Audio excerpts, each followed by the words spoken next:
Hello, everybody, and welcome to Sake Revolution. This is America's first sake podcast. I'm your host, John Puma from the Sake Notes. You may also know me from the Internet Sake Discord. It's a little place that I run on the side. And I am your host, Timothy Sullivan. I am a sake samurai, I'm a sake educator, as well as the founder of the Urban Sake website. And every week, John and I will be tasting and chatting about all things sake and doing our best to make it fun and easy to understand.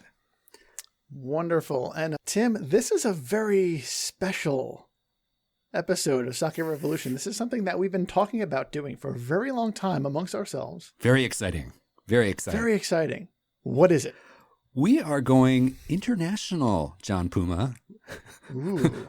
We are having a very special guest join us today, and it is our first Japanese Sake Brewery President interview. That sounds like a tremendous amount of fun. Who is joining us today?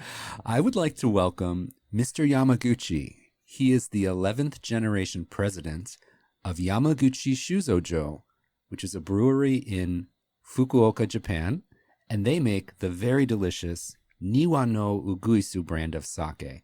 So I'd like to welcome Mr. Yamaguchi. So, Mr. Yamaguchi, could you start by giving us a brief self-introduction and telling us a bit about your brewery? 私の名前は山口哲 Hello, 夫と my 申 name is します。 Tetsuo Yamaguchi. I am 11th generation Kuramoto at the Yamaguchi Shuzojo. I have been doing this for 20 years. The Sakagura has been creating sake for 191 years in total. 私の酒蔵があるのは So my sake brewery is in Kurumeshi, Fukuoka, where sake making is quite famous. Since 2 years ago, we have been harvesting rice from our regional and local rice paddies. We try to be as local as possible in our sake making. So, at what point did you start exporting your sake to the West, and where did you start? アメリカの方には We 1997 introduced our sake to America in 1997, first in New York. Currently, we export to 13 countries, but America was the very first country for us to introduce our sake outside of Japan. で当時、私ども The の first sake that we introduced to America was Kan type, the warm type. This is due to the rice that we used. We use what's called a katai kome, the hard rice, which needs to be rested for some time for it to have its taste. But since then, the prefecture of Fukuoka stopped making these hard rice and started making more softer rice. And so, although the sake that we first introduced to New York in 1997 was quite popular, we had to stop exporting those type of sake. ところが、当時から私は蔵の周りで取れるお米 So を it has 使う been 3 years since we started exporting our new type of sake to New York and to LA. It is the quite opposite type from the ones that we exported in 1997. It's freshly squeezed. It has more fragrance. It's not sweet, so it is good to pair with food. The reason why we try to use the rice from the region in Fukuoka and Kyushu is because we believe that it goes well with the food that is the regional food of Kyushu. Yeah, that's right. So I was wondering if you could tell us a little bit more detail about the cuisine of Kyushu. What should we look for when we're enjoying that food from your region? それで九州の料理はどういう料理かというと So the characteristics of typical Kyushu food is it's known for its freshness, it's known for its balance in oil, it's known for its sweet and nice balance of soy sauce. And so we always wanted to come up with a sake that matches the Kyushu food styling. So, could you tell us a little bit about your life before you came to work at the brewery? Did you always live down in Fukuoka? Were you a big sake drinker beforehand? そして私は酒蔵を継ぐ前に20代の頃 So は before 東京 working at the で brewery, 会社 in my 20s, I lived in Tokyo. There, I fell in love with wine, and I was drinking wine every day. I actually never had sake back then. And even when I came back to Kyushu, I kept drinking wine. And I noticed that Sauvignon Blanc has a very clean aroma. It's got a brisk and refreshing taste, which goes very well with the Kyushu food. I started creating sake in my 30s, but my goal and aim was always to go with the Sauvignon Blanc feel. And I have this brand called Junmai Ginjo 60, which uses the green label with the Nightingale on it. And that color got hint from the Sauvignon Blanc. はい、当社のお酒を飲んでいただくときは一番 We 最初 really に want you そ to この try out our Junmai Ginjo 60 first because it really harnesses the weather and the regional atmosphere of the Kyushu area, and it really goes well with the Kyushu food. Because our sake is freshly pressed and exported right out of the brewery, we feel that the sake is still very fresh. It goes well with oily food because it has this refreshing quality to it, and it makes you want to eat more of the food and want to have more of the sake. Some of the characteristics of a Kyushu food is that it is very fresh. It comes directly from the ocean or from the farms. We eat things like mackerel, which even in Japan, many people do not eat raw. We would eat raw here. We would use simple seasoning like lemons or citrus. And so everything is very fresh and comes directly from the environment.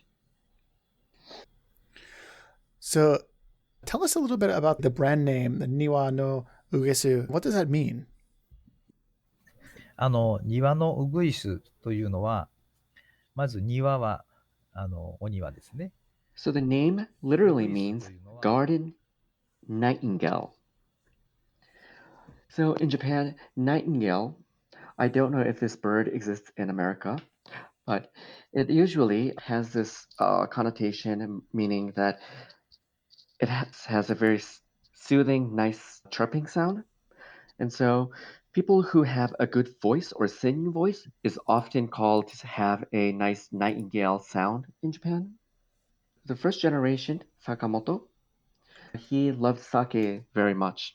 And what he would do is he would, in the springtime, listen to the nightingales taking a bath in the water. And as the birds would bathe and chirp, he would drink his favorite sake. And this is where he got the name Niwano Uguisu.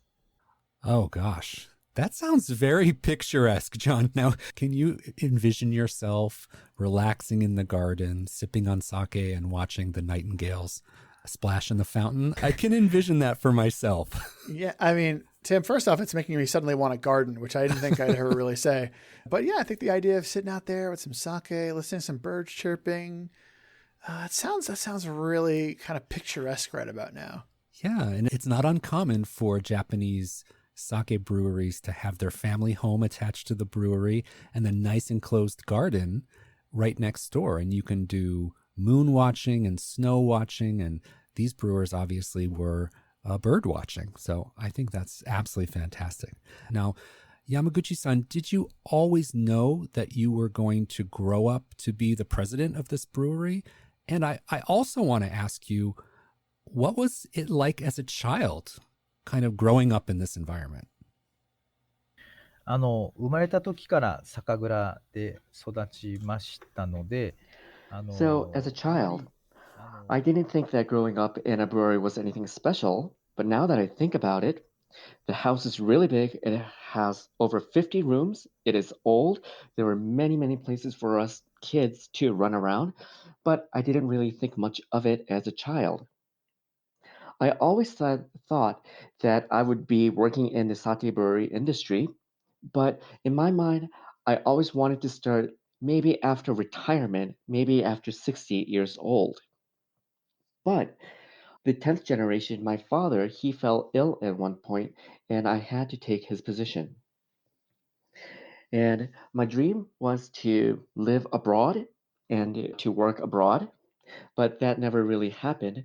So I had to give that dream up. But now that I look back, I'm very glad that I was able to be in the sake industry at my age. What are your views of the overseas market? Since you mentioned that your sake has gone over there and also has changed the type that gets exported, what are your thoughts on the overseas market overall? 私が、じゃあ、一番、There's な some じ、最初 stories に I 注目 have from my challenges exporting our sake outside of Japan. The first challenge came in New York in 1997. I noticed that people are drinking sake in a very different manner from that of the Japanese. They might warm up the sake too much, so much so that it's too hot to hold in their hands, or keep the sake stored in a room temperature, just like they might do for wine and pour wine glasses. I thought this was very unique for a global audience. And at the same time, I realized that not much education was had in terms of sake at that point. But I'm seeing a lot of changes recently. So I have a good friend Chizu in New York, and she is educating people on how to drink sake and how to serve sake. And she is using many different methods, such as humor, to educate people in the art of sake drinking. Unlike before, I'm seeing more and more people enjoying the art of pairing sake with food. And I'm hoping that in the 10, 20, 30 years to come, if people keep continuing this education of sake, New York can be the epicenter of sake in the world. ところが、アジアとかヨーロッパは、まだ、アメリカほど、But if I look at とまだ飲み Asia 方が違うん or で in すよ。 Europe, people drink sake very differently. For example, in Asia, people prefer more expensive and exclusive sake. I feel that Americans, on the other hand, are starting to really, really enjoy sake, including pairing. And I hope that this is the way that things go in the future. Excellent. So I'm really curious, as a sake brewer in Japan, what are your ideas, impressions? What are your thoughts about those brewers that are making sake overseas, like sake brewers in New York and the USA? What are your feelings about that? 私はとても賛成します。もっともっと世界 I 中で日 completely 本酒を agree 作 with る。 this, and I hope that there will be more and more sakaguras around the world. I am very much for it. Excellent. We are too. So I went to Brooklyn Kura recently, and I had the sake there, and I thought it was excellent. Wonderful. That's great. Yeah. So I think it is the time on the show, our favorite time on the show, where we will taste and talk about the actual sake. So yes, we both have, Tim and I and Yamaguchi-san all have a bottle of the Niwano Uguisu. This is the Junmai Ginjo 60. So we're going to pour this into our glass now. Would you mind introducing this sake to our listeners? 庭のうぐいす純米吟醸 So this is the Niwano Uguisu Junmai Ginjo 60. It is one of the first that we make in the year. Milling is 60%, and you can enjoy both the good and the best of the rice. It really goes well with any food or cuisine, raw food, or even with meat or fish. I always have this sake in my fridge, but please don't chill too much. It has a very fruity quality to it. It might invoke the sense of melon or muscat, a very green fruit. And so it is very refreshing, and hope it will make you want to eat more. Mm, I hope you enjoy the sake. thank you. So I noticed that you use a rice that we're not as familiar with, yume ikon, as the kakemai for this. That's the rice that's the starch component in the mash. Can you tell us about yume ikon and why you selected that rice to use? 夢一根という品種は、福岡県で Yume no ikon, this rice, is a product of my region in Kurumeshi, Fukuoka. Its most characteristic is that it's very soft. And soft rice usually has a very complex taste. And initially, it might create a more solid, dense taste. But when it is freshly squeezed, it creates a more refreshing taste. And so we use this freshness in our sake. But sake made with this rice is not recommended for long-term aging. Let's say if it is rested in -5 degrees centigrade for a long time, this sake will not taste good. And so it needs to have a healthy fermentation and it has to be drank within half a year or a year. It's good to know. Yeah. So Tim, what did you think about this? I absolutely agree with what Mr. Yamaguchi said about the aroma. I'm definitely getting a lightly fruity aroma, and I think it's very delicate and very delicious aroma. And John, what do you think about the aroma? The melon was the first thing that I noticed. I wanted to stay away from wafting jokes, but it's there. That comes across really cleanly, though. That fresh melon, it's a wonderful aroma.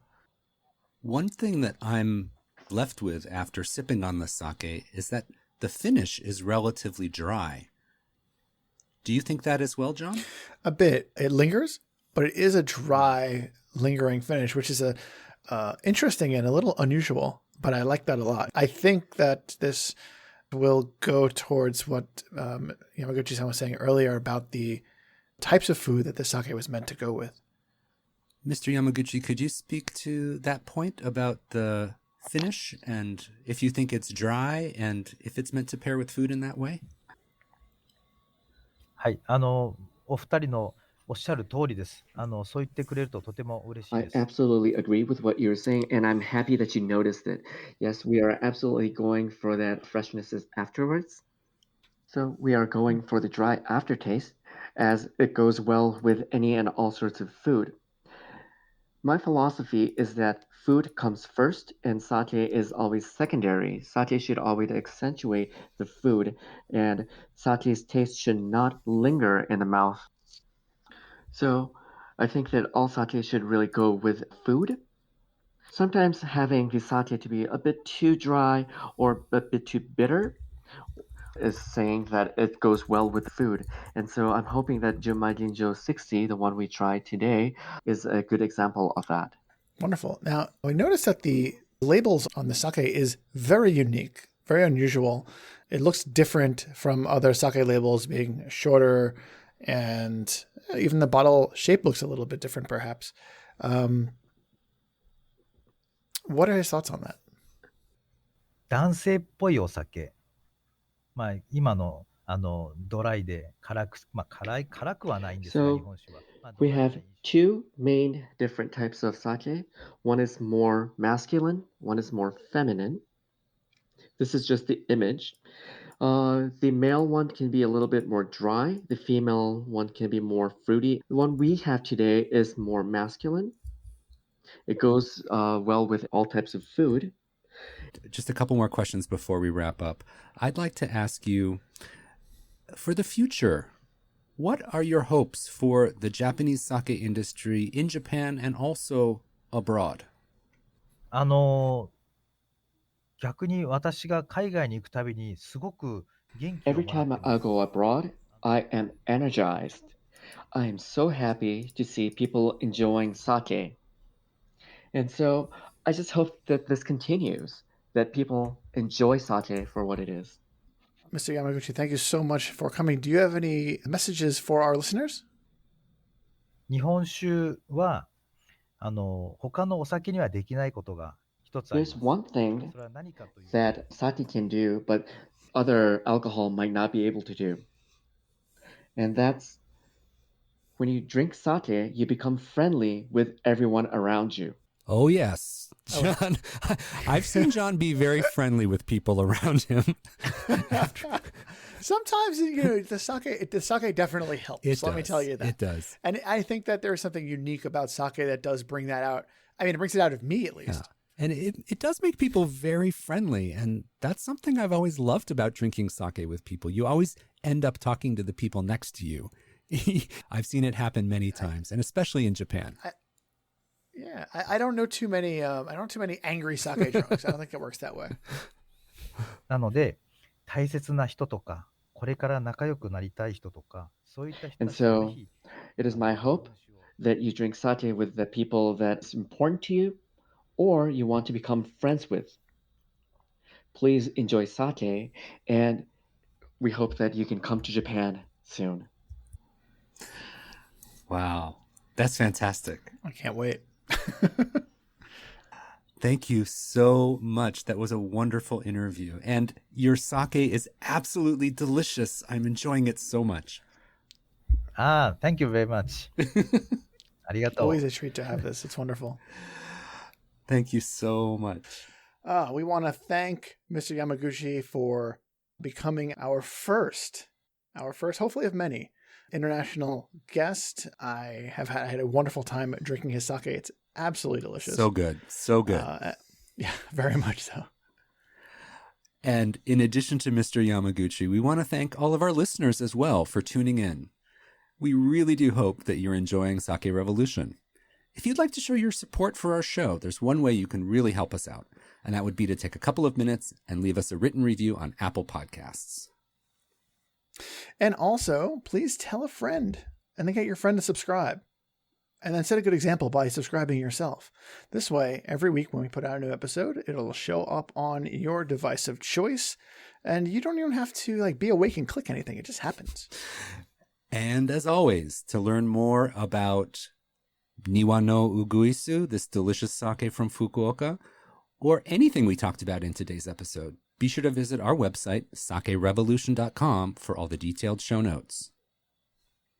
And if you have sake questions that you need answered, if you have international Kuramotos that you'd like us to interview, we want to hear from you. We want to hear your suggestions. Please reach out to us. The email address is feedback@sakerevolution.com. And so until next time, please remember, everybody, keep drinking sake and kanpai.